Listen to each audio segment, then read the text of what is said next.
Senator Paul. Dr. Fauci, the idea that a government official like yourself would claim unilaterally to represent science, and that any criticism of you would be considered a criticism of science itself, is quite dangerous. Central planning, whether it be of the economy or of science, is risky because of the fallibility of the planner. It would not be so catastrophic if the planner were simply one physician in Peoria. Then the mistakes would only affect that physician's patients, the people who chose that physician. But when the planner is a government official, like yourself, who rules by mandate, the errors are compounded and become much more harmful. A planner who believes he is the science leads to an arrogance that justifies, in his mind, using government resources to smear and to destroy the reputations of other scientists who disagree with him.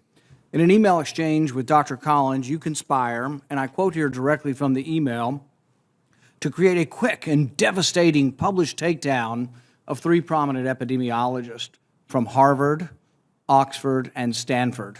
Apparently there's a lot of fringe epidemiologists at Harvard, Oxford, and Stanford. And you quote in the email that they, or from Dr. Collins, and you agree that they are fringe. And immediately there's this takedown effort. A published takedown, though, doesn't exactly conjure up the image of a dispassionate scientist. Instead of engaging them on the merits, you and Dr. Collins sought to smear them as fringe and take them down. And not in journals, in lay press.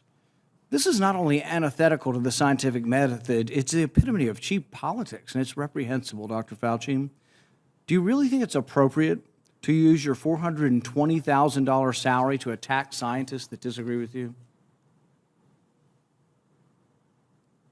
The email you're referring to was an email of Dr. Collins to me. If you look at the email that you responded to and hurried up and said, I can do it. We got something in Wired magazine. No. I think in usual fashion, Senator, you are distorting everything about me. Did you ever object to Dr. Collins' characterization of them as fringe? Did you write back to Dr. Collins and say, no, they're not fringe, they're esteemed scientists, and it would be beneath me I did not do that? You responded to him that you would do it, and you immediately got an article in Wired, and you sent it back to him and said, hey, look, I've got him. I nailed him in Wired of all scientific publications. That's not what went on. There you go again. You just do the same thing every hearing. That was your response. And this wasn't the only time. So your desire to take down people... You're absolutely incorrect. As usual, Senator, you are incorrect almost everything you said. Well, no, you deny, but the emails tell the truth of this. No. This wasn't the only time. Your desire to take down those who disagree with you didn't stop with Harvard, Oxford, and Stanford. You conspired with Peter Daszak, who you communicated with privately, and other members of the scientific community that wrote opinion pieces for Nature. 5 of them signed a paper for Nature, an opinion piece. 17 signed a paper that called it conspiracy theory, the idea that the virus could have originated in the lab. Do you think words like conspiracy theory should be in a scientific paper? Senator, I never used that word when I was referring to it. You're distorting virtually everything. Did you communicate with the 5 scientists who wrote the opinion piece in Nature where they were describing, there's no way this could have come from the lab? That was not me. Did you talk with any of those scientists privately? You keep distorting the truth. It is stunning how you do that. Did you talk to any of the scientists privately who wrote the opinion? You did. Well, what were they telling you privately? Well, let me explain. You're going back to that original discussion when I brought together a group of people to look at every possibility with an open mind. So not only are you distorting it, you were completely turning it around, as you usually do. Were most of the scientists that came to you privately, did they come to you privately and say, no way this came from the lab? Or was their initial impression, Dr. Gary and others that were involved, was their initial impression actually that it looked very suspicious for a virus that came from a lab? Senator, we are here at a committee to look at a virus now that has killed almost 900,000 people. And the purpose of the committee was to try and get things out, how we can help to get the American public. And you keep coming back to personal attacks on me that have absolutely no relevance to reality. Do you think anybody has had more influence over our response to this than you have? Do you think it's a great success? Do you think it's a great success what's happened so far? Do you think the lockdowns were good for our kids? Do you think we slowed down the death rate? More people have died now under President Biden than did under President Trump. You are the one responsible. You are the architect. You are the lead architect for the response from the government, and now 800,000 people have died. Right. Do you think it's a winning success, what you've advocated for government? Senator, first of all, if you look at everything that I said, you accuse me of in a monolithic way telling people what they need to do. Everything that I've said has been in support of the CDC guidelines. Wear a mask, get boosted. And you've advocated to make it coercive and done through force. Everything you've that I've advocated that said. it be done by mandate. Right. You've advocated that your infallible opinion be dictated by law. Right. So again, Madam Chair, I would like just a couple of minutes because this happens all the time.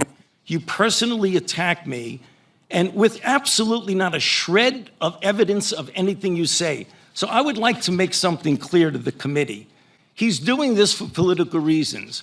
What you need to do is, he said in front of this committee. You think your takedown of three prominent epidemiologists was not political? You don't want me to was finish my because you know what I'm going to say. That was the question. Senator, were you political in taking down these three prominent epidemiologists? Senator Paul, if you would please, I'm going to allow this, Dr. Fauci to respond. We have a number of senators who would like to ask questions, and I would like him to be able to respond. Please do so. So the last time we had a committee, or the time before, he was accusing me of being responsible for the death of 4 to 5 million people, which is really irresponsible. And I say, why is he doing that? There are two reasons why that's really bad. The first is it distracts from what we're all trying to do here today, is get our arms around the epidemic and the pandemic that we're dealing with, not something imaginary. Number two, what happens when he gets out and accuses me of things that are completely untrue is that all of a sudden that kindles the crazies out there, and I have threats upon my life, harassment of my family and my children with obscene phone calls because people are lying about me. Now, I guess you could say, well, that's the way it goes. I can take the hit. Well, it makes a difference. Because as some of you may know, just about 3 or 4 weeks ago, on December 21st, a person was arrested who was on their way from Sacramento to Washington, D.C. at a speed stop in Iowa. And the police asked him where he was going, and he was going to Washington, D.C. to kill Dr. Fauci.